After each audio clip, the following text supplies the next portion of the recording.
Africa should never be seen as a continent that needs generosity. We want to be treated as equals. To us, this is very important. Our sovereignty is one of the things that we hold on dearly to. Earlier this week, the South African government made a firm declaration. They would not fly to the United States to hand over the G20 leadership responsibility.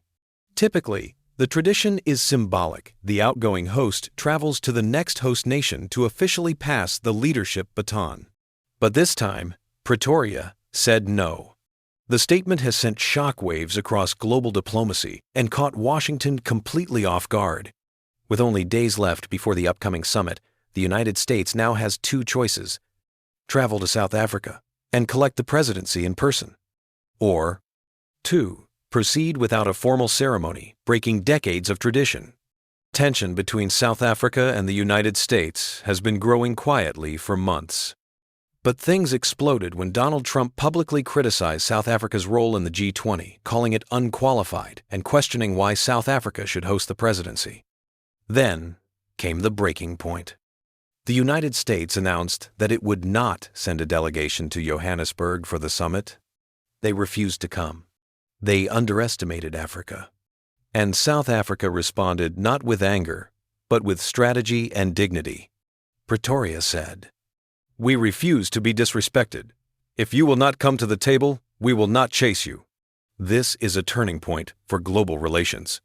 This decision is about much more than a travel arrangement. It is about respect. It is about equal partnership. It is about ending the era of African leaders being summoned like children. For too long, Africa has been expected to travel across oceans, kneel before Western capitals, and beg for acceptance. But today, the continent is waking up. Africa is rich. Africa is powerful. Africa is tired of humiliation. For South Africa, this is a stand for diplomatic dignity, equality in international politics, African independence in decision-making, a shift toward a multipolar world, not Western dominance. As political analysts say, this is no longer the era where the West commands and Africa obeys. The world is watching. African citizens are celebrating this bold moment. Across the continent, social media is on fire, people calling it a victory for African pride and sovereignty. Western media? Confused, silent, trying to downplay the situation. But behind closed doors, governments are shocked because they did not expect Africa to challenge the global order. Other nations are quietly taking notes. Because one act of courage can inspire millions. And now, the United States must decide: do they step onto African soil to receive the presidency? Or do they break protocol and risk losing legitimacy? The pressure is real. Brothers and sisters, this moment is bigger than South Africa. It is bigger than the G20. It is about rewriting the balance of power. For centuries, Africa was told that we are weak, divided, disorganized, dependent. But look at what is happening now. BRICS expanding. Africa rising industrially. Youth awakening. Leaders demanding respect. Nations rejecting manipulation. South Africa's stand will inspire others. A new Africa is being born. This is not a fight for conflict. It is a fight for dignity. A fight to be treated as equals, not subjects. And no matter what the U.S. chooses next, the world has already changed. The message has already been sent. Africa will no longer kneel. My brothers and sisters, today we are witnessing history. This is a moment to celebrate African courage. A moment to raise our voice and say, respect Africa, honor Africa. The world must now sit with Africa as equals, not masters. The wind of change is blowing. The sleeping giant has awakened. And nothing will ever be the same again. If you believe Africa must stand tall, if you believe the era of humiliation is over, share this video, comment below, spread the truth. And don't forget to subscribe to Make Africa Great, the voice of African awakening, the voice of truth, the home of Pan-African unity. Africa to the world, Africa rising, Africa unstoppable. Yes, here we are. Welcome and greetings all of you, brothers and sisters. That is a bold stance made by South Africa, telling United States of America, if you don't come to the summit, also will not come to hand over the G20 presidency. And this is sending a clear message to the world that Africa no longer bows but leads. And this is a good stance. I see now South Africa has joined countries such as Mali, Niger, and Burkina Faso to tell the world that we Africans, we can not continue to be dictated by others. But let us ask ourselves, brothers and sisters, why Trump has decided not to attend the G20 summit. In the history of G20, all US presidents have attended the G20 summit. Why Trump will not attend this summit in Africa? Maybe because this summit has been held in Africa? That's maybe the reason. Because recently, you remember that last month, Donald Trump traveled to Malaysia to attend the Asian summit, whether it is US Asian summit, whatever. But a few months ago, you remember Donald Trump invited 5 African heads of states and government in Washington. Remember, President Faye was there, President Nguema of Gabon was there, President of Liberia was there, Mauritania was there. You remember that? So, if Trump can invite African leaders in Washington, and African leaders can travel from their home countries to Washington to listen to Trump, why Trump not coming to Africa? Why not coming to Africa? How Trump see the continent of Africa? And this brings me to few years ago. You remember when Trump was in his first term of president of the United States of America. He said one thing that made Africans hungry. He said that Africa need to be recognized again. You remember those things, how it sparks and creates some different views. You remember, Trump said Africa need to be recognized again. So how Trump see Africa? It looks like Africa is nothing. Is nothing. And this is because Africa, we are not well organized. Africa, we are not united. If we are united, we cannot go and bow to America. And Trump knows very well that this continent is divided.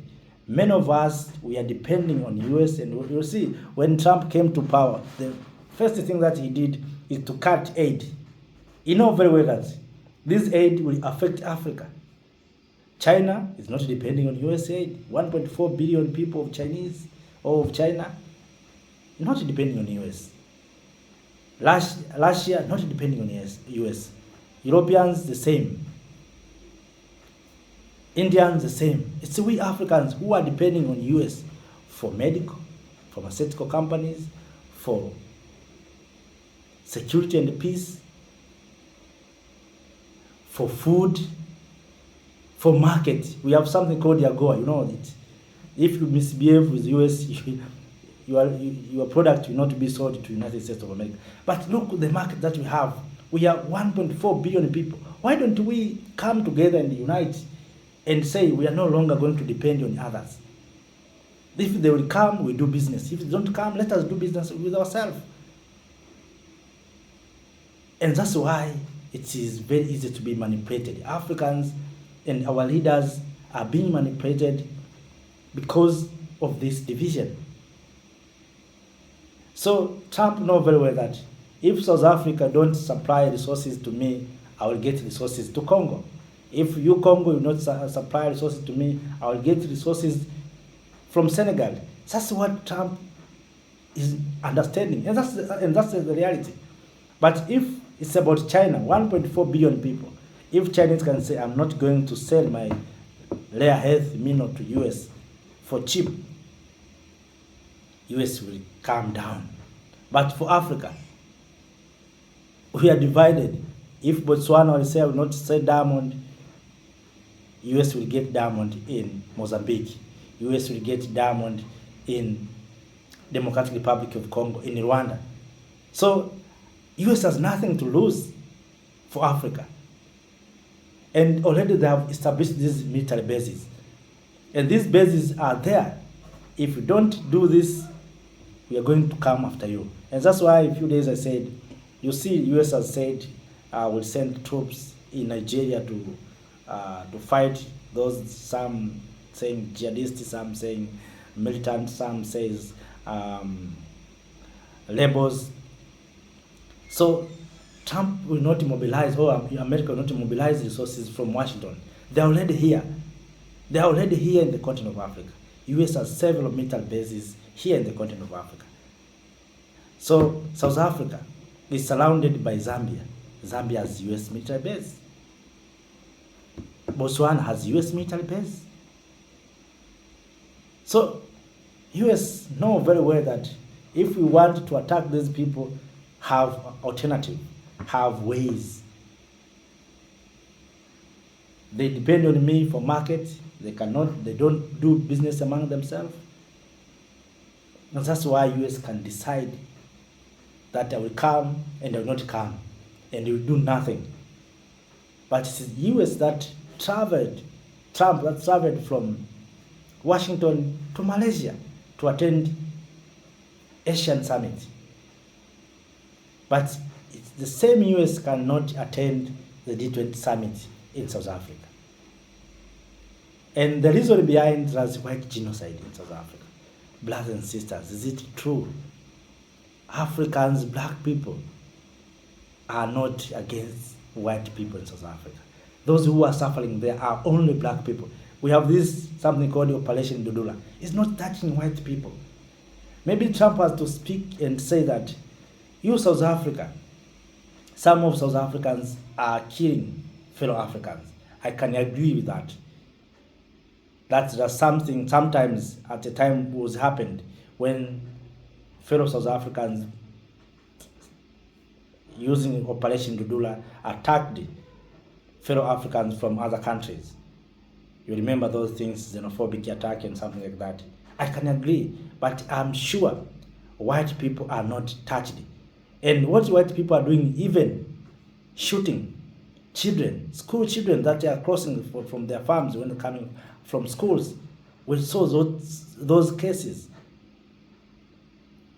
But who will tell Trump the truth?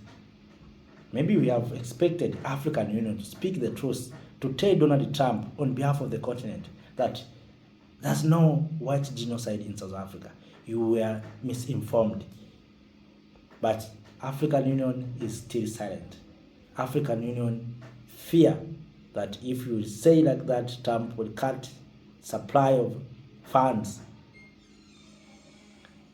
And all in all, it's because of disunity. If we are united, we don't need to fear that Trump will cut funds. We fear nothing. But right now we are fearing because we know if we don't behave, Trump will cut head. If we don't follow what Trump wants, we are going to lose. So my message to our political leaders, let us see the importance of unity.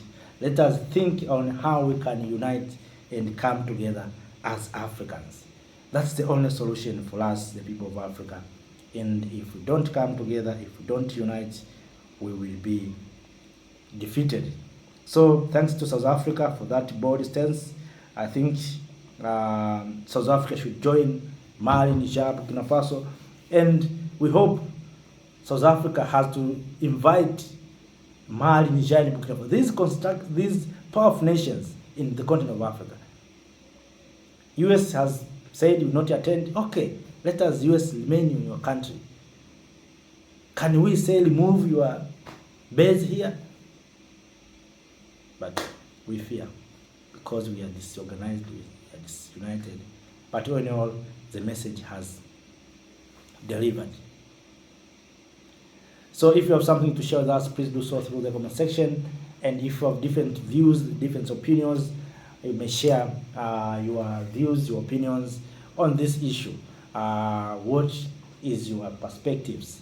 It is the right decisions made by South Africa, or we need more diplomatic actions to make sure that we Africans, especially South Africa, can have a good contact with United States of America. And what do these things you think will end to? So, of that, let me say, have a nice time. See you next time. Thank you. Thank you, Africa, Mama Africa. Oh, yeah. You make African great. Thank you, Africa. Thank you, Africa.